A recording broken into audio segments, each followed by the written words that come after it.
Ever stop to think where the atoms that make up you actually came from? I mean, really pause and consider that. It's a pretty wild thought, isn't it? This incredible cosmic backstory for just us, for everything. Absolute bonkers.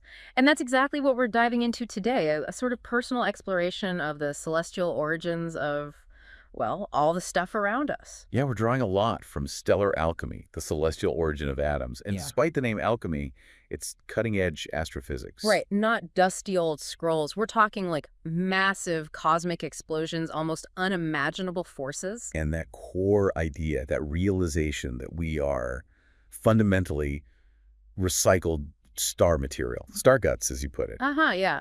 I think of this as your cheat sheet to your atomic family tree, going way, way back. To the very beginning, practically. Okay, so let's zoom out first. The big picture, the headline seems to be, we are made of stardust. Literally. That's the essence of it.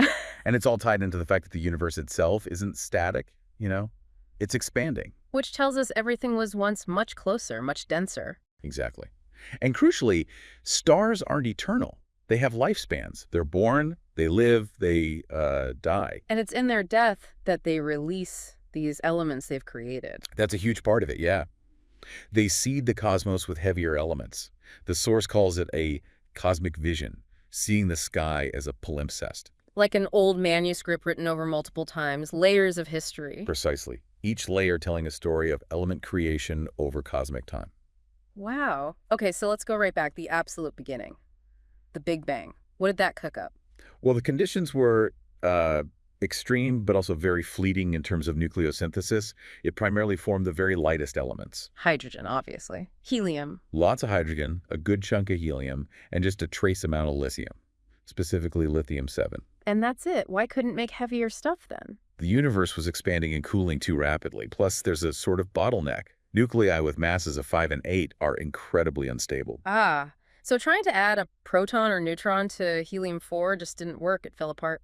Basically, yeah. They're like missing rungs on the ladder. You couldn't easily step past them in those early moments. So where did other light elements like beryllium and boron come from then, if not the Big Bang? Right, those are interesting. Lithium, beryllium, and boron are mostly made through a process called spallation. Spallation sounds like something breaking. It is. It's energetic cosmic rays, basically fast-moving protons and helium nuclei slamming into heavier nuclei like carbon, nitrogen, and oxygen out in interstellar space. So they shatter the bigger atoms into smaller pieces, including Li, B, and B. Exactly. And what's interesting is that these specific light elements are actually destroyed inside stars. The temperatures are too high for them. Huh. So they're made in space, but destroyed in stars. A delicate balance. A very delicate balance, yes. Okay, let's get to the main event then. Stars as the atomic forges. This is where the heavier stuff comes from. Is the main engine of element creation, yes. Yeah. Stars shine because of nuclear fusion in their cores. And that's not like burning wood, right? It's fundamentally That's true. different. Completely different. It's changing the actual atomic nuclei. Lighter nuclei are fused together under immense heat and pressure to form heavier ones, releasing energy in the process. So alchemy, but real. Turning one element into another. That's precisely what's happening. Our own sun, for instance, is constantly fusing hydrogen into helium. That's its primary energy source. Millions of tons per second or something crazy like that. An incredible rate, yes. Yeah. And the energy starts as gamma rays deep in the core. But we don't get blasted by gamma rays, thankfully. No. Those gamma rays take hundreds of thousands of years on average to bounce their way to the surface, losing energy and transforming into the visible light and heat we receive. That's amazing. A journey through the sun itself. And what about neutrinos? I hear they tell us about the core. They do. Neutrinos are fascinating byproducts of the fusion process. They barely interact with matter, so they zip straight out of the core almost instantly. Like little messengers from the furnace. Exactly. Detecting them gives us a real-time view of the fusion reactions happening right now deep inside the sun. Okay, but not all stars are like our sun. They come in different sizes, right? Oh, absolutely. Stellar evolution is heavily dependent on mass. You have smaller stars, like red dwarfs, that sip their hydrogen fuel for trillions of years. And then massive stars. Massive stars live fast and die young. They burn through their fuel incredibly quickly and can achieve the much higher core temperatures and pressures needed to fuse heavier elements. So they go beyond just hydrogen to helium. Oh, yes. They go through successive burning stages. Helium to carbon and oxygen, then carbon into neon and magnesium, oxygen into silicon and sulfur, and finally silicon into iron. Each stage requires higher temperatures and happens faster. Iron. That sounds important. But first, what about carbon and oxygen? Crucial for life. Incredibly crucial. Helium fusion is key here. It happens in stars that have evolved off the main sequence, like red giants, and especially in AGB stars, asymptotic giant branch stars. So they fuse helium nuclei together. Yes, 3 helium nuclei fuse to make a carbon nucleus, and then another helium can be added to make oxygen. And there was something special about carbon needed for this. The Hoyle state. Ah, yes, the Hoyle state. Fred Hoyle predicted that carbon must have a specific excited energy state, around 7.65 MeV, to make this reaction efficient enough. And he was right. He was absolutely right. Without that specific resonance, stars wouldn't produce much carbon or oxygen, and, well, life as we know it probably wouldn't exist. Wow. Talk about fine-tuning. Okay, so stars build elements up to iron. What happens then? Why stop at iron? It comes down to nuclear binding energy. Fusion releases energy when you fuse elements lighter than iron, because the resulting nucleus is more tightly bound. Okay. But iron has one of the most tightly bound nuclei. Fusing elements heavier than iron actually requires you to put energy in rather than getting it out. So the star's furnace runs out of fuel that produces energy. It hits the iron wall. Essentially, yes. The core can't support itself anymore through fusion energy release once it's dominated by iron. And that leads to catastrophe for massive stars. Catastrophe meaning? Supernova. A massive stellar explosion. This is where things get really dramatic, and it's crucial for creating and distributing the heaviest elements. Right, the element's heavier than iron. How are they made if not by fusion? Well, some are made during the supernova explosion itself, in the incredible heat and flux of particles. But first, let's distinguish between novas and supernovas. Weren't they all just called novas once? New stars? Initially, yes. But in the 1930s, Bade and Zwicky realized some were vastly more luminous, releasing enormous energy. They coined the term supernova. And there are different types based on their light, their spectra. Correct. We classify them based on whether they show hydrogen lines in their spectra, which tells us about the progenitor star and the explosion mechanism. Type 2, for instance, comes from massive stars with hydrogen envelopes collapsing. And when they explode, they just scatter everything. They blast their guts out into space. All the elements forged during the star's life, plus new ones created in the explosion, get violently ejected into the interstellar medium. Enriching it for the next generation. Precisely. It's cosmic recycling on the grandest scale.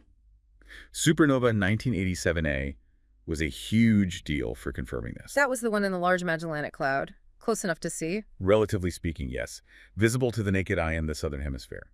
We saw the explosion. We detected the neutrinos arriving just before the light. Wow, actual neutrinos from the explosion. It was incredible. It confirmed our models of core collapse and the associated nucleosynthesis, the element creation. It was a defining moment. Okay, so supernovas disperse elements, but how are those elements heavier than iron actually made, if not standard fusion? Mostly through neutron capture processes. There are two main kinds, the S process and the R process. S4. Slow. Yeah. The S process happens in environments with a relatively low density of neutrons, like inside ADB stars, and also in massive stars before they explode. So nuclei just grab neutrons one by one. How slowly? Relatively slowly, yes. A nucleus captures a neutron, and if the resulting isotope is unstable, it usually has time to undergo radioactive decay, beta decay, turning a neutron into a proton, before the next neutron comes along. It builds elements up gradually along the valley of beta stability. Okay, slow and steady. What about the R process, R4? Rapid. This happens in extreme environments with an incredibly high density of neutrons. Think core collapse supernovas, or maybe merging neutron stars. So a neutron blizzard. An absolute deluge of neutrons. Nuclei capture many neutrons very, very quickly, becoming extremely neutron-rich and unstable. Way off the stability path. Way off. Then, when the event ends, these superneutron-rich nuclei undergo a cascade of beta decays, eventually settling into stable heavy elements like gold, platinum, uranium, the real heavyweights. So you need these incredibly violent events for the R process. It seems so.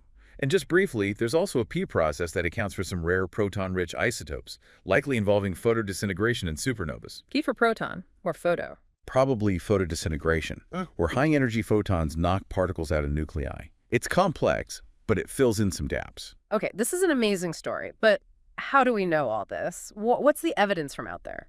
Well, the source calls spectroscopy a providential circumstance in astronomy. And it truly is. Analyzing the light, right, the stellar fingerprints. Exactly. Each element absorbs and emits light at specific unique wavelength spectral lines. By looking at the light from a star or a gas cloud, we can see these lines, like a barcode. Telling you exactly what it's made of and how much. Precisely. It lets us measure the chemical composition of objects across the universe. It's incredibly powerful. And meteorites, they have clues too. Oh, yes. Some meteorites contain tiny, microscopic pre-solar grains, bits of dust that formed around other stars before our sun existed. Actual stardust we can hold. In a sense, yes. Analyzing the isotopic composition of these grains, the different versions of elements within them, gives us direct samples of nucleosynthesis from specific, long-dead stars. Like reading a star's DNA. It's very much like that. Finding specific isotopes, like titanium-44 from supernovas or calcium-44 related to it, in these grains provides concrete evidence. It's like finding tiny fossils of stellar processes, a genealogy of matter, as the source puts it. That's incredible, tangible proof. And we can also use spectroscopy on distant gas clouds. Because light takes time to travel, looking further away means looking back in time. Using redshift. Exactly. Redshift tells us distance and look-back time, so we can analyze the composition of gas clouds from billions of years ago and see how the abundance of elements has changed over cosmic history. We see the universe becoming progressively enriched. And does the overall pattern of elements in our solar system fit this story? Very well. You see the huge abundance of hydrogen and helium from the Big Bang, then a massive dip, then peaks for elements like carbon and oxygen from stellar fusion, another peak around iron, the endpoint of fusion energy generation, and then the lower abundances of heavier elements created by the S and R processes. The pattern itself tells a story. So it all paints a picture of a cycle. A grand cosmic cycle. Interstellar gas clouds collapse to form stars. Stars forge heavier elements, and then return them to the gas via winds and supernova explosions. And that enriched gas forms new stars, new planets. And potentially new life. It's a continuous process of enrichment and recycling, though it's not perfectly efficient. Oh, how so? Some matter gets locked up permanently, or at least for very long times, in stellar remnants. White dwarfs, neutron stars, black holes, they hold on to the elements they contain. So they're like cosmic safes holding on to some of the treasure. A good analogy, yes. They take some material out of the recycling loop. Which brings us right back to where we started. Us. The atoms in this room, and you listening in me. They were forged in these stellar furnaces and explosions. The carbon in your DNA, the oxygen you're breathing now, the iron in your blood. All came from stars that lived and died billions of years ago. It's a profound connection, isn't it? We are quite literally stardust, children of the cosmos. So, yeah, next time you look up at the night sky, those stars aren't just distant lights. They're the factories, the ongoing creation process that made everything, including us. You're not just on Earth, you're in the universe and made of the universe. Does knowing that, really internalizing that we're made of this recycled star stuff, does that change how you see yourself or our place here? Or even how we value the elements on Earth, this matter born from the sky? It certainly offers a different perspective, a cosmic one. Definitely food for thought. We've only scratched the surface here, of course. There's so much more to stellar evolution and nucleosynthesis. What other questions does this whole amazing story raise for you?